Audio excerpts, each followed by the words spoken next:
Hello everyone, Blue Star Saber here, once again to review another One Piece chapter review and all that stuff. Chapter 1052, A New Morning. This chapter came out about weeks ago, and we have like 1 week left before One Piece is finally back from its 1 month hiatus. But I figured I'd try and review the chapter now before chapter 1052 now, so I can get to 1053 later this weekend. And to make sure that I've got them up to date before the actual manga continues and all that stuff. But yes, chapter 1052, A New Morning. Before we begin, we'll start with like the Gemma 66R, An Emotionless Excursion, Volume 14, The Scientist Who Failed to Escape, in which we see that Caesar Clown is trying to hide, but it gets spotted by Sanji's sister Renji as she and her siblings are walking out of Big Mom's castle, if you will. This confirms to us that Caesar Clown, which he has not yet quite left Whole Cake Island and all that stuff, and it seems like he's going to escape with Germa 66's help. In fact, the next chapter cover is a double page spread for chapter 1053, celebrating the event. And what happens in that chapter? This is the last chapter. This is the last cover story of the story so far. But let's see, with 1054, we'll end up seeing where it continues. Though, granted, it seems when the next time the Straw Hats encounter Germa, they will also encounter Caesar again. In which, well, given what happened with the Smile Fruits, I am pretty certain the Straw Hats have quite a few things to say with him.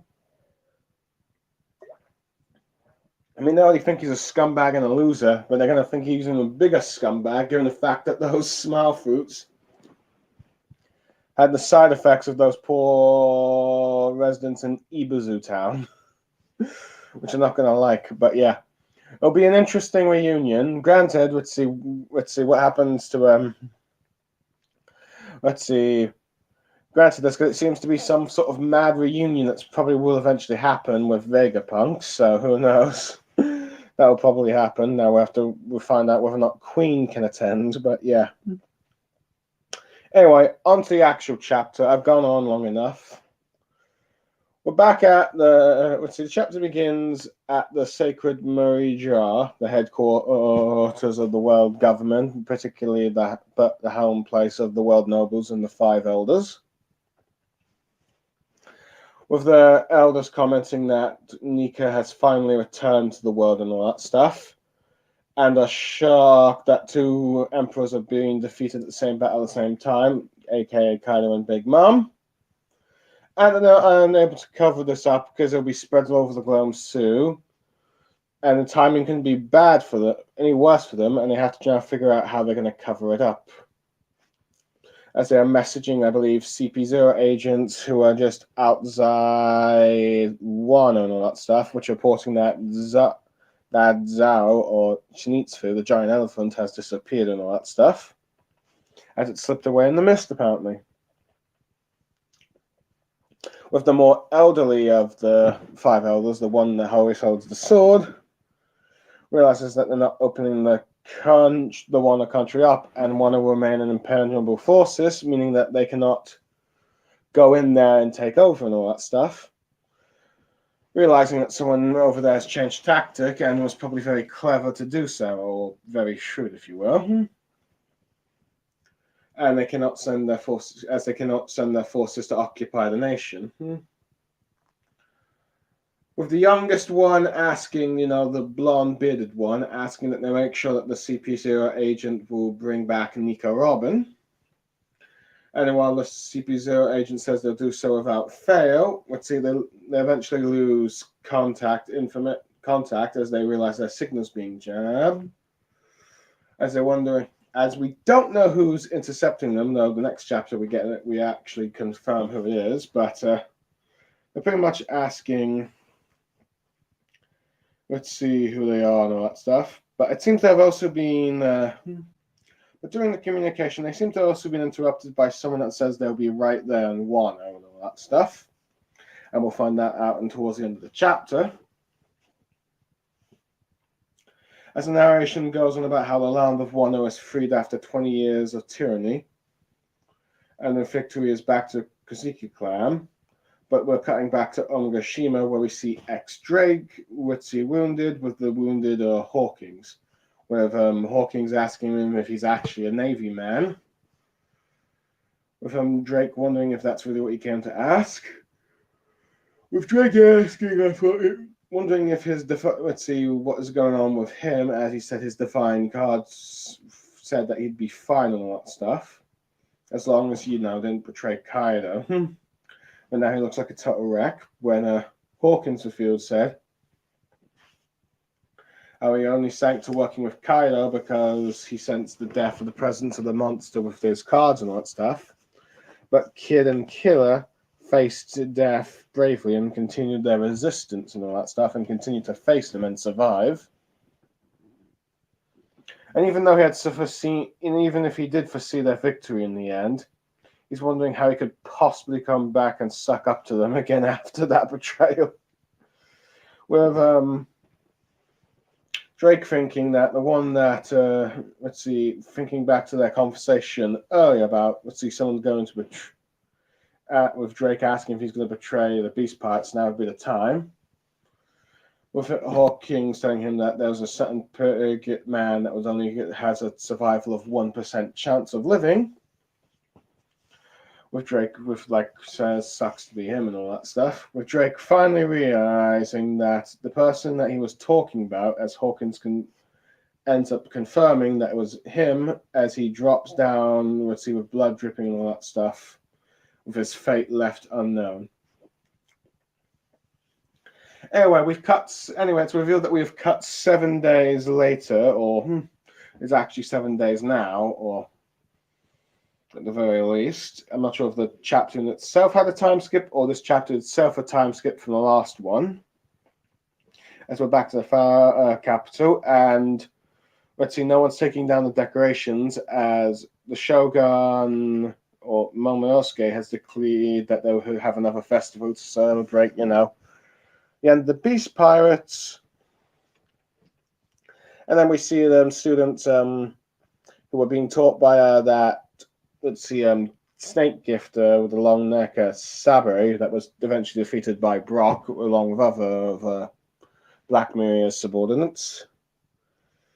With the kids wondering where she is, and with the new teacher telling them that they're going to be having re-education and all that stuff behind the histories of the heroes, with the students not exactly happy. But the teacher says that they're going to be starting with the lessons of the great Kozuki Oden. Reversing, we're now beginning the lessons that reverse the damage that Orochi has done to the youths. With the commenters talking about how they cannot believe that Komozaki was actually Oden's daughter Hiyori all this time, and that Karamatsu was the one who saved her from the castle. With them commenting about the loyalty and all that stuff. And that one of the other 9 Scabbards, disguised themselves as the Yakuza Kishiro and all that stuff, and secretly protect her, from harm and all that stuff, as it was Denju and all that stuff. As we see the citizens of Ibuzu Down drink clean water, probably for the first time in a long time for the elderly, and probably the first time for the young. As we see one particular boy smiling, and and all that stuff in that chapter. But anyway, as we cut to the farm where all the food is being gathered and all that stuff, as people are talking about how the person who ended up beating Kaido was a man named Joe Boy, and apparently he's already left the country. With many wish they could have seen him, and many starting to compare him to the god of the blade, Ryuma, the zombie that's so beaten, and the one from that one-shot Oda made. Which is, I think, may or may not be canon in One Piece, I'm not entirely sure. Anyway, we cut to the internal graves at Wingo, where,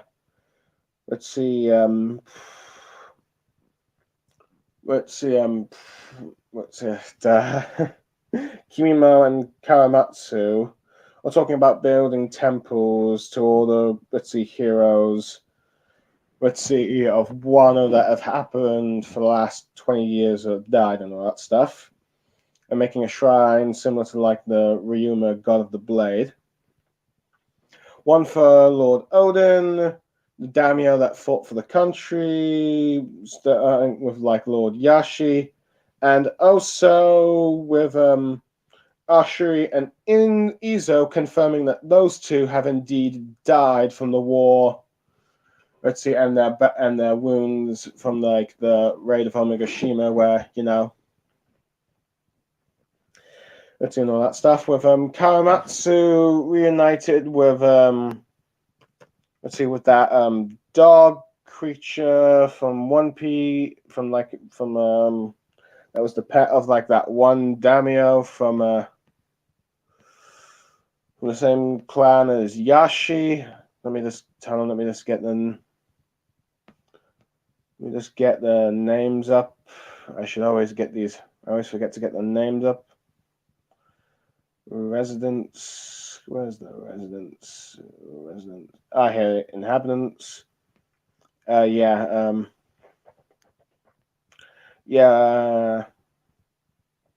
Sukamatsu Yoshimama's pet Omimaru and all that stuff. The two reunited. With Kawamatsu thinking that they'll see them one day too, but they're glad they're alive.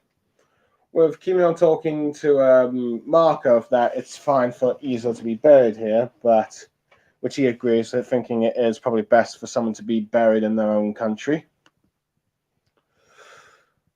Let's see. With him commenting how he, always seems to be the one that sticks around and all that stuff. Let's see. Now, Kawamatsu and Kimio were also questioned why they're still around, but they wonder when they will eventually bite the dirt bucket. Let's see. Another bear fought to heroes to lose their lives and all that stuff, but yeah. While the rest of them live. And I think they continue saying they pray for the recovery of those who are still alive. As we cut to Yamato, who is trying to say that, who keeps repeating that she's not hungry, clearly hungry for waiting for Luffy and Soraka. Let's see,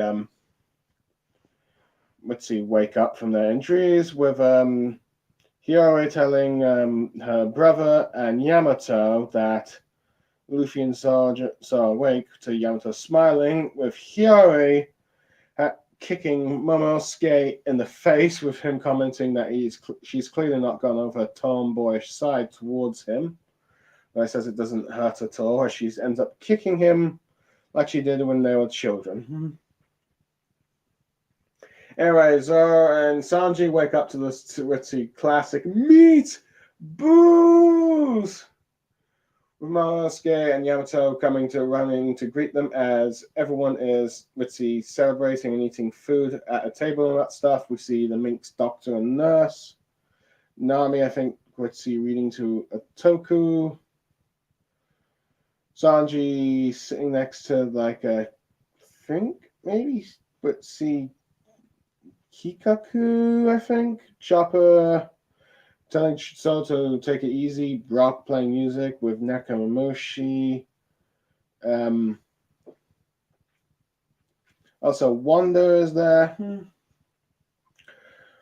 All kinds. Let's see. Most of the Straw Hats pretty much, and with some of their friends from the Mink tribe pretty much. With Momosuke saying not to eat too much, as they've got a festival planned to celebrate their recovery and all that stuff. And he's going to do it today. With both Zoro and Zoro and Luffy confused, they're wondering who this elderly figure is, and Momosuke tells them it's him. But see, they're both shocked they're adults now. With Yamato commenting how that's probably Odin's blood in him and all that stuff. With either Zoro and Luffy, curious to see if or at least both asking if he's tough now and willing to take a punch or a go at him, with Momosuke panicking, saying don't.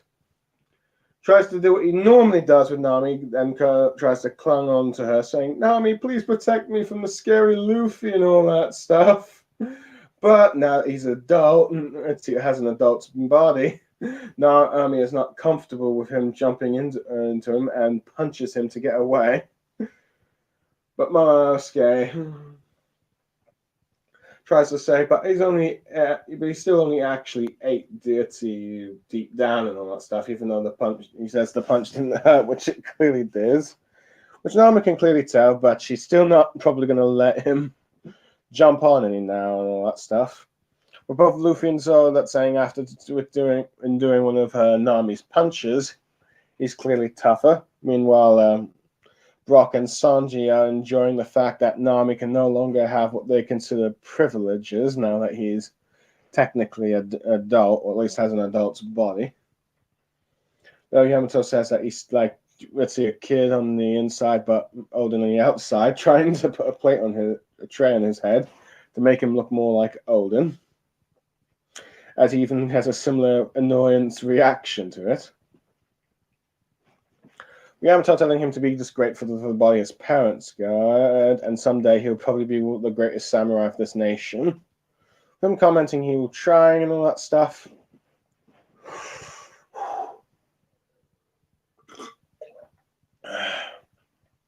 With Nami telling them that, now we can take a bath and all that stuff, since his prayers have answered, and Jinbei tells Luffy that Yamato would not eat or bathe while he is recovering and all that stuff.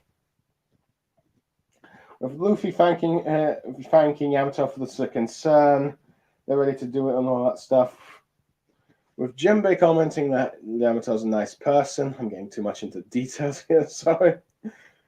Zoro questioned whether or not filthy, and Hiro says she took the liberty of herself cleaning for him and hoped that he enjoyed it. Sanji clearly jealous, with Zoro remembering the promise he did, and now attempts to come back, realizing he's probably come back to life to kill Sanji, with Sanji telling him to knock it off, and they're back to fighting. And here it's probably going to be the most controversial bit of the chapters, where Yamato tells Nami since there's not bathing, she's going with the castle with the guys, while Kikaku asks to join Nami's group and all that stuff for the girls. As we're in the bath and all that stuff, we see Yamato with the guys celebrating, with Momonosuke being blushed about. What? Right, Yamato, what are you doing with Brock and Sanji clearly enjoying the fact that they have a woman in the baths with them, or at least, let's see, Yamato who while identifies as, I guess, a male, let's see, or a cisgender as a male or something. I'm trying to sorry if I've pronounced the corrections wrong and all that stuff. It's clearly nosebleeding and all that stuff, while the girls enjoying the bath and all that stuff. With Kitu talking about how she would bathe with the guys because it was comfortable, but since she's not quite familiar with the Straw Hats, she's not quite comfortable. And Hiro talking about how she's now probably older than, let's see, Kiku now and all that stuff. As everyone is now, as we cut to everyone now preparing for the festival to celebrate the return of the Kosuke clan and all that stuff. And then we cut to Tokoka Port, where Frankie and Usopp are there repairing the ships, mostly the ships of the worst generation and all that stuff. And even the General Frankie back to normal, with members of Law and Kid's crew, particularly Beppo and Killer. Let's see, comments about how that that the General Frankie is cool and all that stuff. With the continuing trend of Oda's jokes, but Kid tells them not to get all buddy-buddy with them since they're supposed to be rivals. And telling them to keep their guard up and all that stuff. With commenting that at some point the intel that they've defeated the Yonko will probably leak to the newspapers and all that stuff. And everyone will be after them as replacements to the four emperors, with Law saying that's probably correct. And at the moment, they themselves cannot, get any gather info or details since, they're inside a closed information, so they can't see what their enemies are going to be doing. with the crew members being excited for the fact that that all their bounties might have increased and all that stuff, probably to like levels they've never seen before. With Apu showing with the last of the numbers, let me just get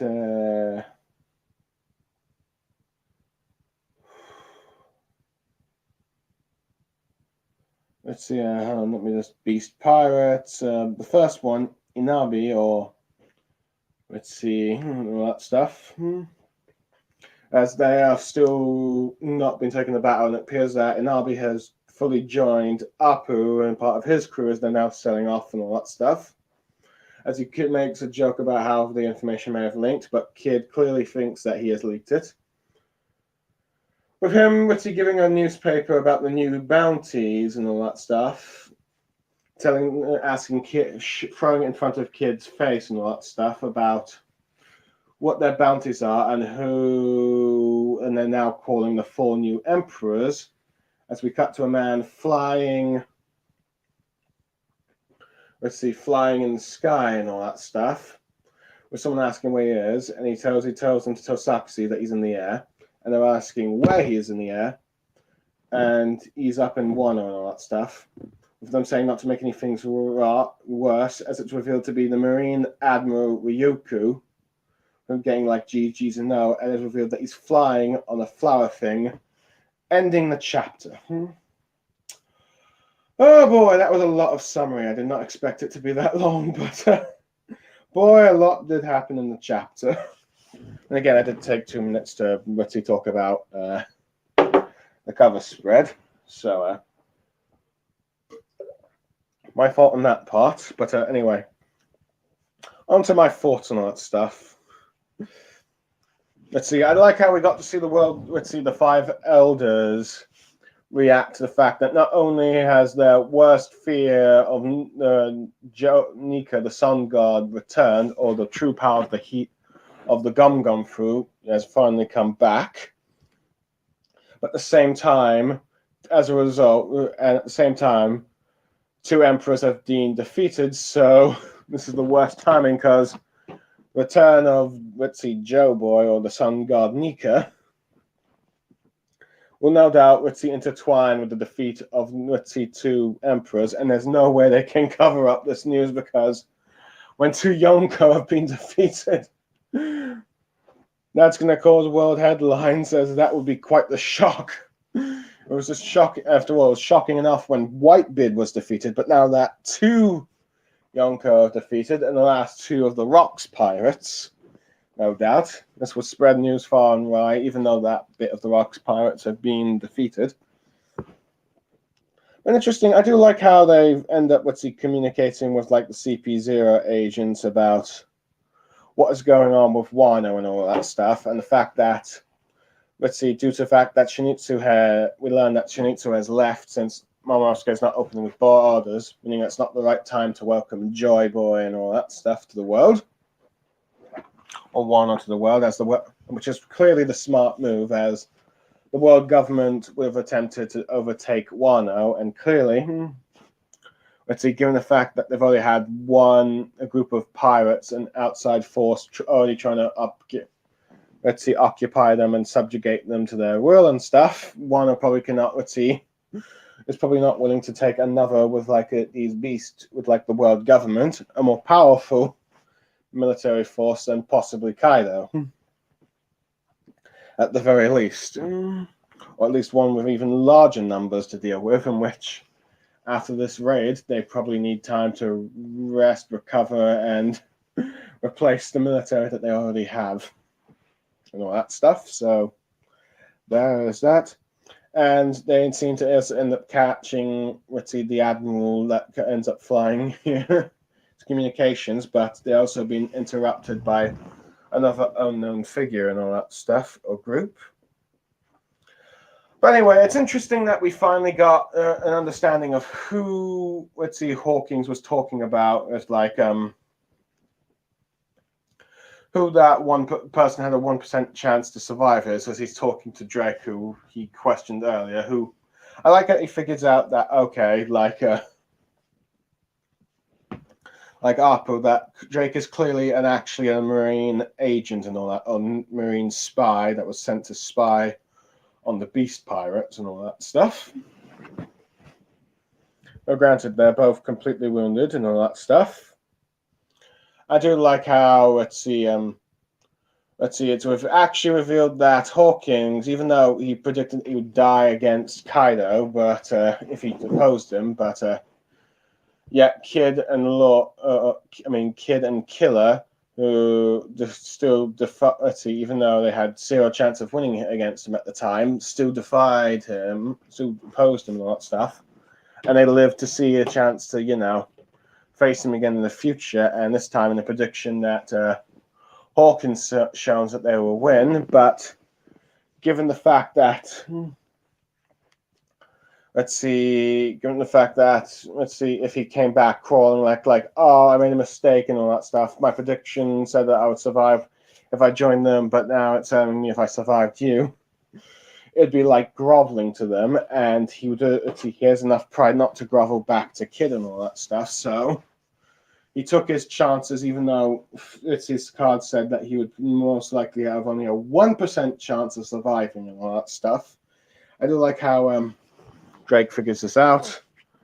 And it seems like, as he confirms it's him, Hawkins apparently seemingly dies. Now, granted, his fate remains unknown, and even though we get some confirmed deaths later in this chapter, the fact that Oda, in Wano has both killed and teased kills and all that stuff, only to reverse them later.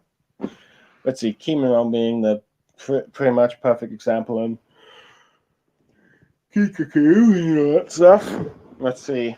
And not to mention the fact that Hawkins at least has 1% chance of survival means that he might not actually be dead and come back later, which I can see possibly happening only just so that Oda can probably have all members of the Worst Generation together in one battlefield or area and all that stuff. Probably all not teaming up because they'll all probably have different sides and all that stuff, and Drake's a part of the Marines. But if Hawkins is dead, now I'd say this is probably fitting for the end of his character arc. A man who followed fate and who ended up believed in fate and believed in his cards of absolute fate and all that stuff.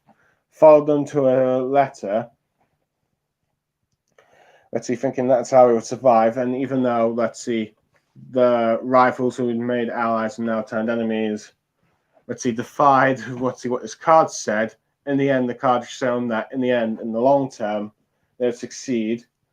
But Hawkins decided that, okay, rather than just grovel back, he will try and face his own fate to determine his own destiny and still siding with the Beast Pirates, even though he has an unlikely chance to survive and all that stuff. So I think this would be like the perfect end to his character arc for him and all that stuff. And to be fair, he is not one of the more major members of the Worst Generation, like say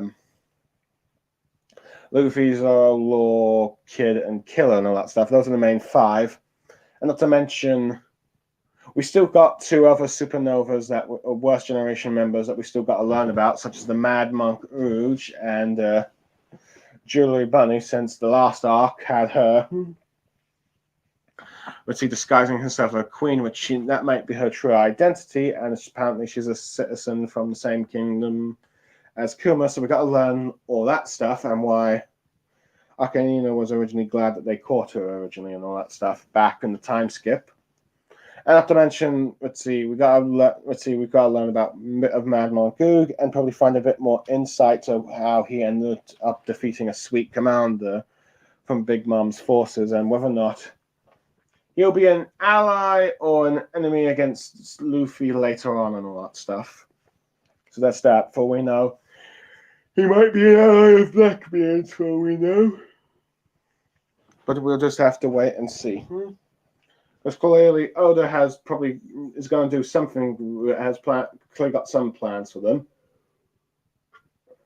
even though originally they were just all like random creations he did. The supernovas were at the time when he was writing the Sharbi Archipelago arc to try and make it more interesting. But of course, as we've seen with like Kid, Killer, and Law, they've become such major players in the time skip and all that stuff, particularly in this arc and all that stuff. And also, I guess we could see Bedge, let's see, coming back as well. So we have to wait and see where that leads. As I'm pretty certain that Nami is going to reunite with Lola. So there's that. Oh, I like how, let's see, now that we come back to like a sort of minor detail that was probably at the beginning of like either the first act of Wano or the second act. I can't recall. I need to reread. But where we saw kids being filled with like Orochi's propaganda about Oden being a scum and a villain who wanted to open a war, let's see, ban borders of Wano, and they were defeated by Orochi with like his fake two-sword style and all that stuff, and how he's the hero and Oden's the villain. But now, with now a teacher that is not a Beast Pirates member, let's see, the kids will now probably be taught the actual proper history, even though they're annoyed. But no, this is pretty but this is like their attempts to try and re-educate the children and know like the history they were taught was wrong. Oden was a great man. It was Orochi that was the villain and all that stuff. Reversing a wrong that has happened with propaganda. And this probably goes back to probably real life propaganda and all that stuff. With like many authoritarian regimes and fascist states, particularly like in World War II, where probably no doubt, let's see, the youths of Germany were taught like Nazi ideology, and then after the Nazis were defeated, they probably had to reverse quite a lot of that toxic ideology in the minds of many young people who were probably learning at the time.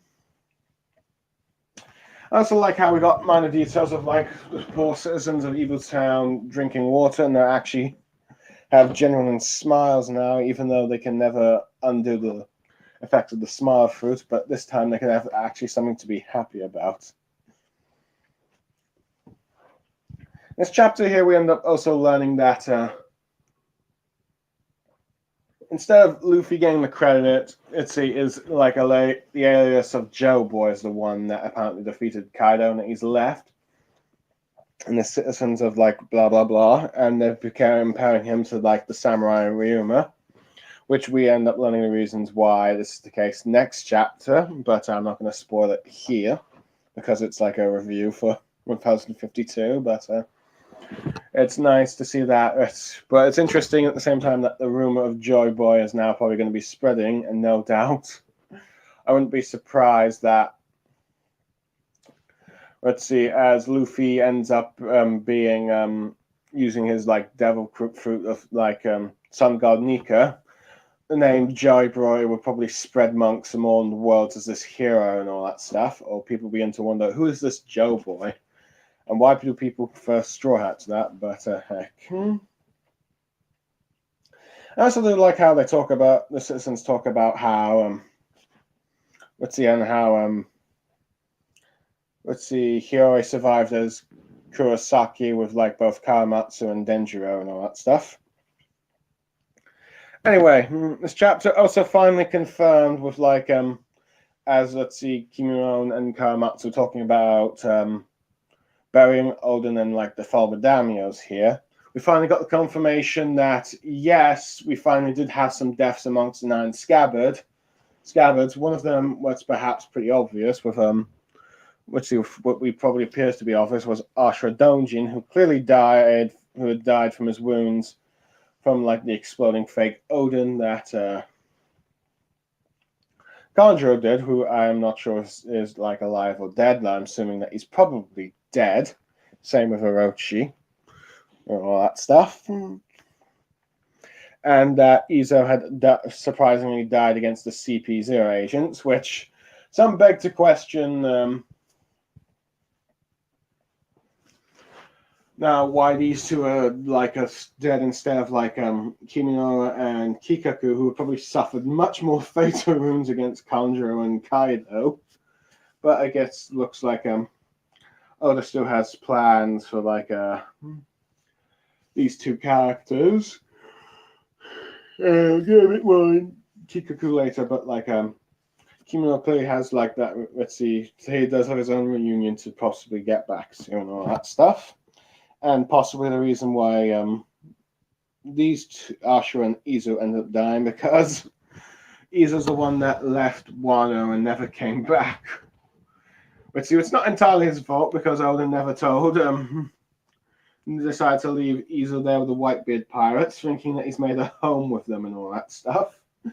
And Ashura, who lost faith, 10 years in the 20-year wait and all that stuff. So that's probably why they're dead. I'm not sure if that's some sort of cynical look at it, but that seems to be the case. Or Oda just decided, okay, I need some casualties, so I'll do these two characters. Ashura Donjin, the one that probably has probably the least amount, of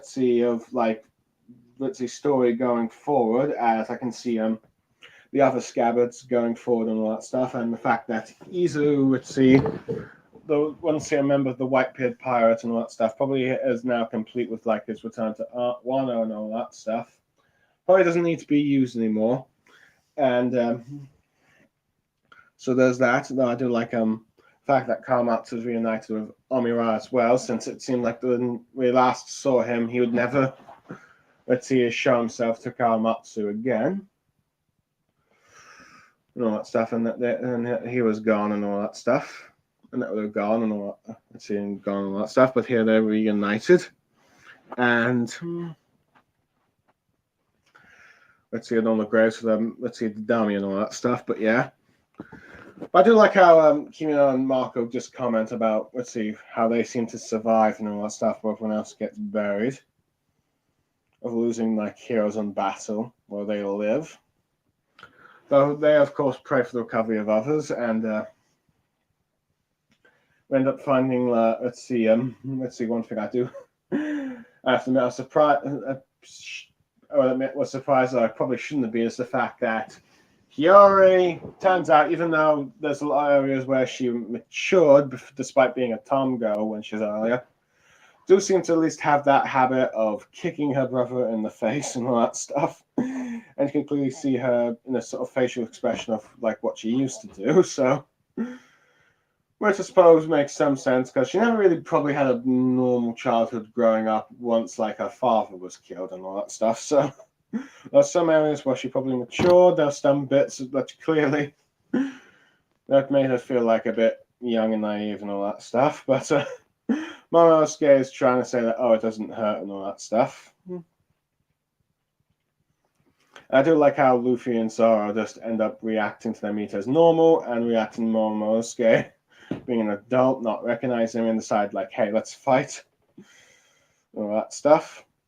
And this bit, you can take a leak, but I suppose this was inevitable given the fact that this has happened at least.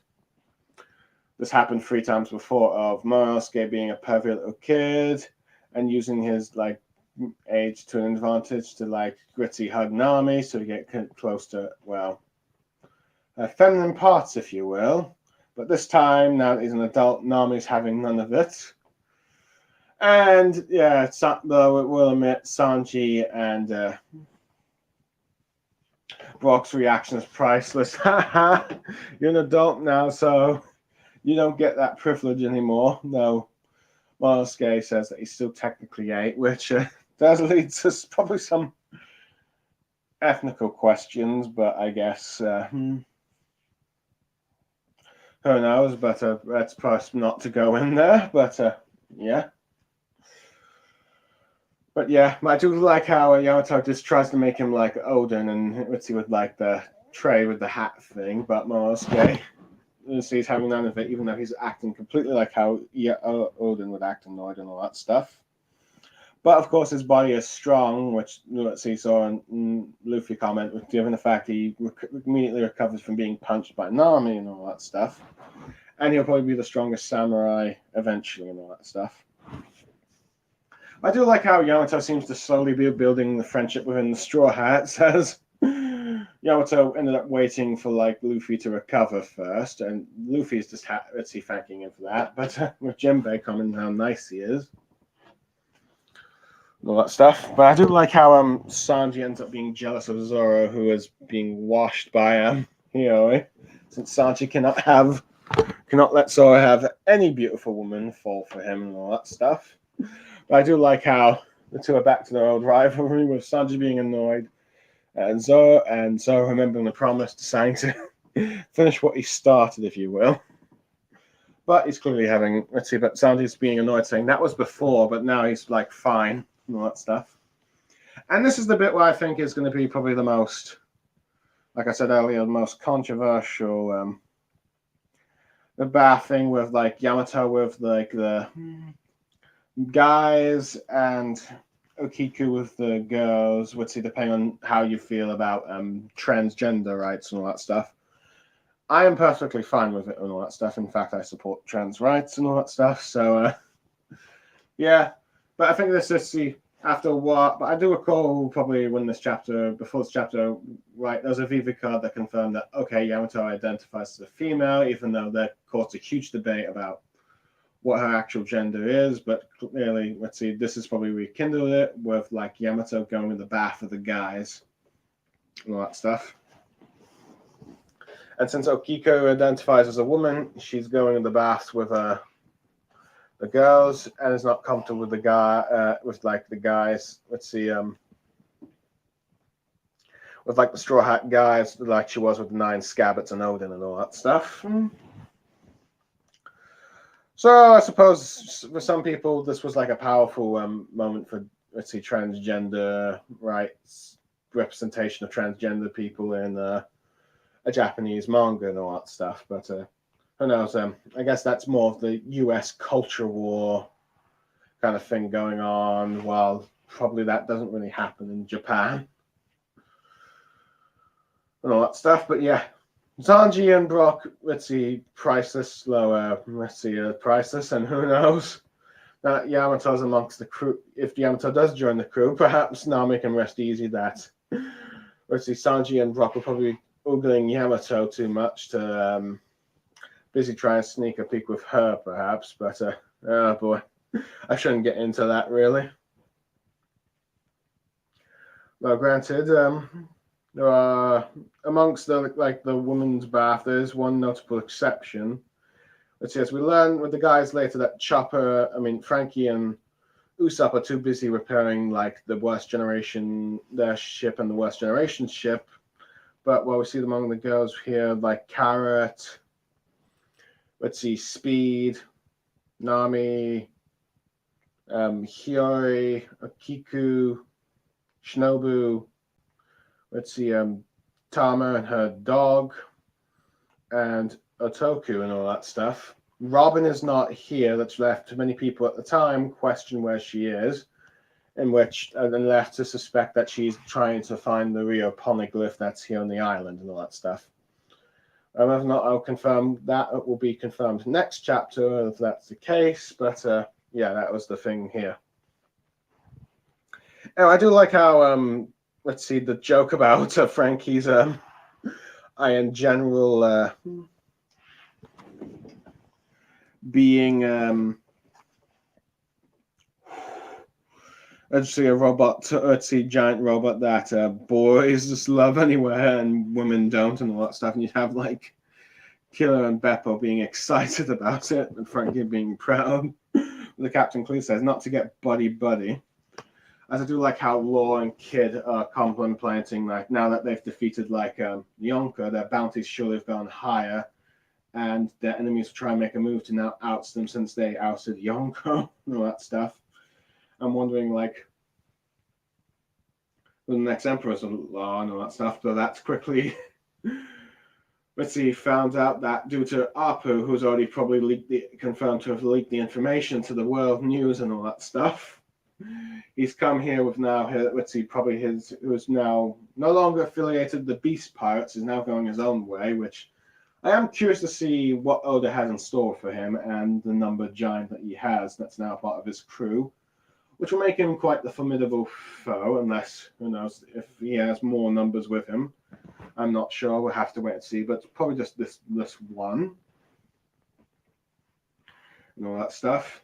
He ends up with giving them a newspaper about the new bounties and those of the declaring new Yonko, which gave quite a lot of hype to let's see who the new Yonko might be, with many guessing given the worst generation and all that stuff, though when the results came in, from the spoilers, that caused quite a bit of controversy in some parts of the fan base, but I'm not going here. And we end up learning the guy was interrupting the communication with CP0 and the Five Elders, and or at least someone else's communication they heard before they got jammed, is that we've finally got the tease that Admiral Ryoku is, here in Wano and all that stuff, and we get a first hint of his abilities, in which we see that he's got a flying flower and the stuff that's allowed him to fly into Wano and all that stuff, making many thinking that, okay, this probably explains his earlier appearance in Lovely, where he's talking to Yisha about how he hasn't eaten in 3 years, but might do for a pretty lady, but that he has some plant-like abilities, and the reason that he managed to stay nutritioned for 3 years without eating and all that stuff. And it is the fact that he's got nutrients from the sun, like most plants do, and all that stuff. So yeah. And clearly he's here to cause trouble for Luffy and all that stuff, and it's clear in many ways. This sort of reminds me of when Vice Admiral Garp ended up arriving with the Straw Hats and all that stuff, ready to confront the Straw Hats after they've defeated CP9, which has left many people suspect that we're going to get a similar revelation that Ryoku is actually Zoro's father. But that's more on the details in the next chapter. But that's where the theory is probably starting to trend with this. I wouldn't be surprised if we get a similar repeat after such a huge victory and all that stuff for the Straw Hats. Given the fact that this fight, given the fact they've got individual fights quite similar to the ones they had back at NS Lobby and all that stuff. Overall, I'll give this chapter a 9 out of 10. Great sort of world building in the aftermath of the defeat of the Beast Pirate and Momonosuke becoming Shogun. A bit surprised that it's jumped 7 years ahead, but I guess that's so Oda can try and make as much news as possible that's happened from the world and give us a chance to get an explanation of what's going on in the world and all that stuff. But I like the fact that we end up learning why Hawkins stayed so long with the Beast Pirates as he did, and the fact that his prediction was him, and he chose to stick it out rather than grovel back to Kid.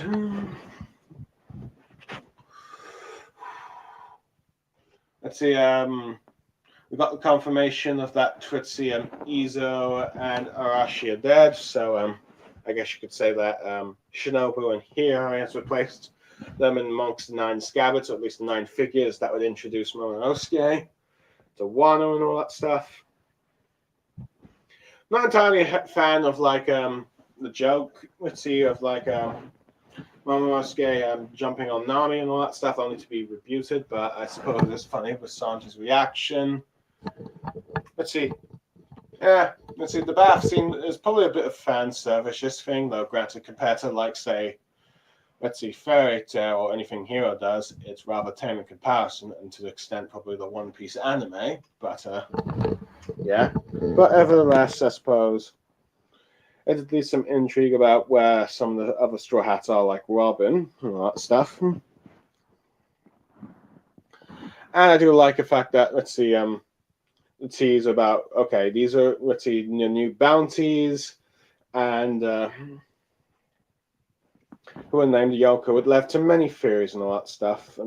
But anyway, I've rambled on for nearly 50 minutes now, and I probably want to head off now. This took longer than I expected, but this was quite a big chapter. In many ways, I wish I did brought someone with me, but overall, let's see, I am Blue Star Saber, and if you end up watching this, watching or listening to this review, thank you for listening. and for staying this long, as I am now signing off. Goodbye, everyone, and have a lovely day or evening, depending on where you are in the world. Bye-bye.